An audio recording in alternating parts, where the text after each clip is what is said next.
Emiwe namulo alo sobe hunzengolo akuya dalo makpene yawe akpa Everlove TV plus Sinabi production nya make va chili mama ikanye mia dada ama inuba pa kunu popa ikanye mamletol ike opo egba ye esegoma ba egba onamie nya ba la jingo atonlia pa nkeke blava vo andragba ohoga ike la jingo pa nkeke blava vo enyiagba o adigele anyako puta mia agare apama nyakpo anu yu kanya nu ike ajole egba pa nkeke ma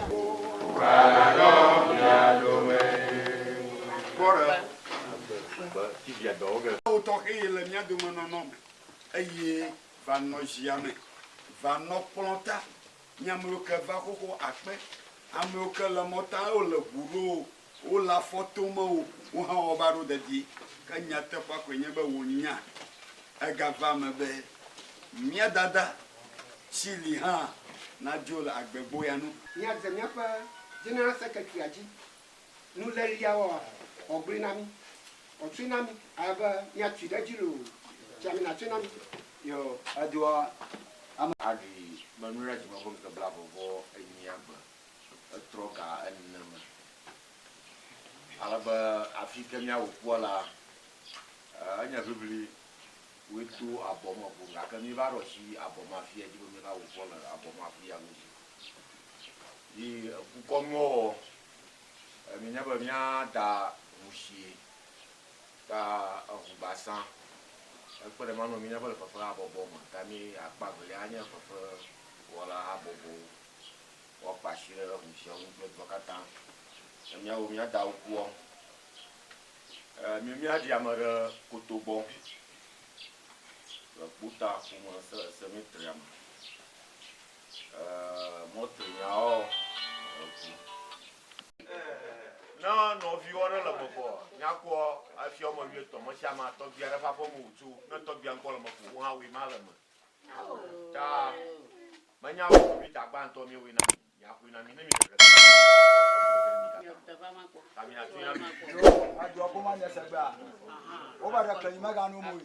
Mommy, egba mieva po akunu mamle na mia dada chili mama.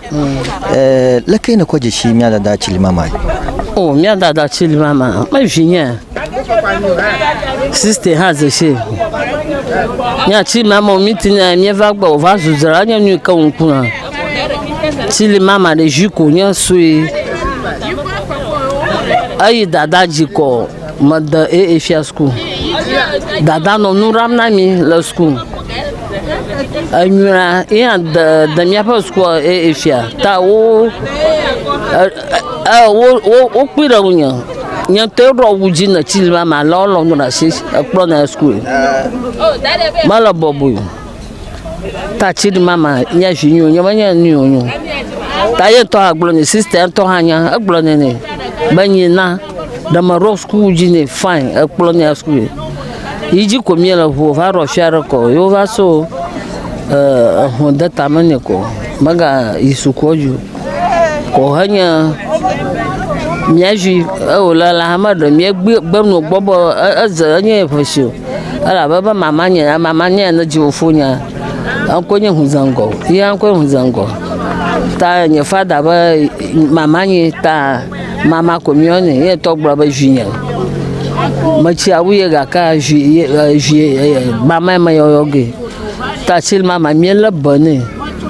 na nu he fia chil mama o zero mo ku nfofa gba awunkuna na here na makara system wo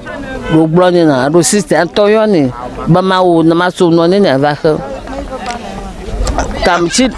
mama onya manyo nya ogboro akpaka le egba panke kamaika fifia magavala mia domode minya ba enya maika abuna miakata emiavam leke apa jojoa akotere jiwe o chid mama odoro yo no ro tere jinya aba gba agbanguna ka okun ava mi pe na va ko zre mi ona ko awun kuba chid mama ku ifa kuku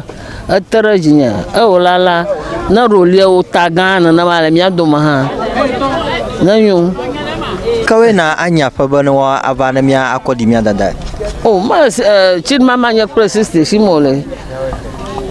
Agba o plete di fakume o ploe no fa fan bo afi azrawa jore o domoko. Numa katala nya na mi va de koto bu kaka. Afi pan. Comment sister akwe amo progrès na ma. Mia da chili mama enya meke evajule mia bo pata. Lakini ko jeshi. Nya shi de ma chili mama. No vinho nya.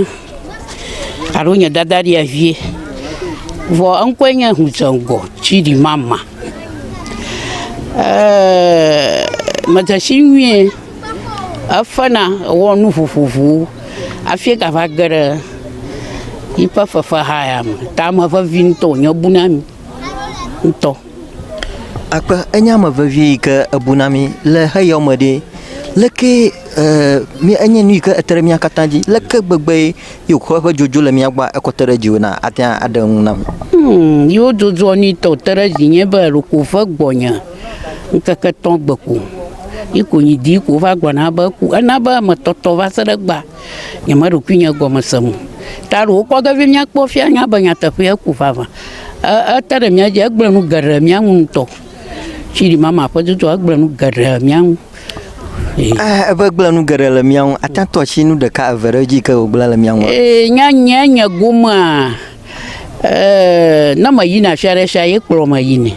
ala ba formally namu na nya ba ma so foko na ma ko no nya fu nya yitafa agagbo ito tere nya jinya paro yake la shona duaja na wa anya fa no de akuya won Gba ma dakpana Yehowa ma ube na be meeting momle ya ajefia to jegato nye nubia bialo nye jijina du nye be wonto nye chilia ba fafa monye ta o hanova popofu abale wo fafa mi konu la pa kutafa o hanova nova awo apa fafa yo wana apa nu kokuni yo wana o va wa pare na mi akpo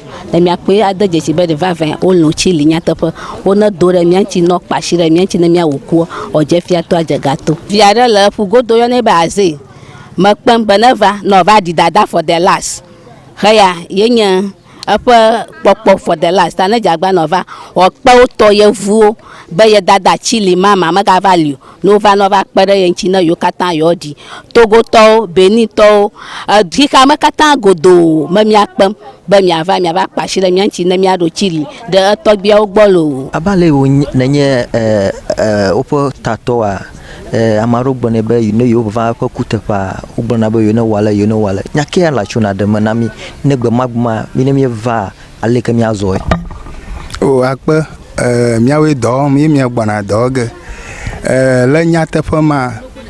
huyaria aple ye awutore kama va ye sededa nanunenema gobio monu popoli mirere gana awuto ha wo fa konu helia ugbona voge akane nya bo romio ha mi atoj mi afa gamade ko eje bo ho anyi konami abale ono nana ta awutore kama gavo be ne va mo more ge be aru ma chili mama bode ge popopo fia aju ma shama va eto fa li ugbona voge mi nya be ne jonene ma ha ga woku maro fia be na nya chochi toko arumara nya voduto mokpo moko ga ko yire chochi pomi mi voduto mi joga ya chochi pomi ta awuto nova kristo to nova na mara kposi di o mara kposi di ato chili apaku ko memele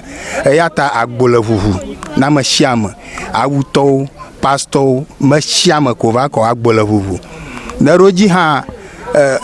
pastor udoge fi anya ga kplon le ko chili mama ntonto fi ma no go gbana va gajo ganami ta gbole vuvu na ma shiamalo akpanami akpa bia na jawaba eden manami le egba panka kama ke mi le mokpomba nkaka ikanye junga panka ka blavovo andre pole junga panka blavovo ni agba nshangu na je efiato aje gato le ngakaji yo akpanami mi am yawe gbana va dog akpanami donc jibe khaya yenye bubu mamle mi akona mi dada ta afisha fienele e na mi akpoma jagbagba na nyaƒe ne mia de bubu mamlea mia dada chili mama heya ye ko mia tia woni le mamlea mo mi ya pa mo mi kpo enusianu ke ejola pa mo egba e ke wona mi nya be ejimia pa nkeke blavovo andra enye mia dada chili mama hogbe e ne ma ken le jinwa pa nkeke blavovo nyia enye edigbe le anyako fuma nya pa na eduaja kata ba miava anyape mia akọ bubu mamlea akọ de mia dada chili mama don kujibe akuya ele atata na anyako konu yebehu basa na make Volta Movie Makers Association of Ghana akpe ejagbagba na miava de bubu mamlea mia dada ya na mia duide ape le nkeke mamlea ji Everlove TV la YouTube subscribe there notification the on plus we share yi kemie da video ye odia anyama gbanto akpo video na make like video na kpo ba new me dadia enya nuke ejenwo donc kujibe Sinabi Films play Everlove TV ye ahe wona okata venol official channel ta YouTube na subscribe to Sinabi Films na make na Everlove TV da notification the on plus sube share yi me da video dia na nyama gbanto akpo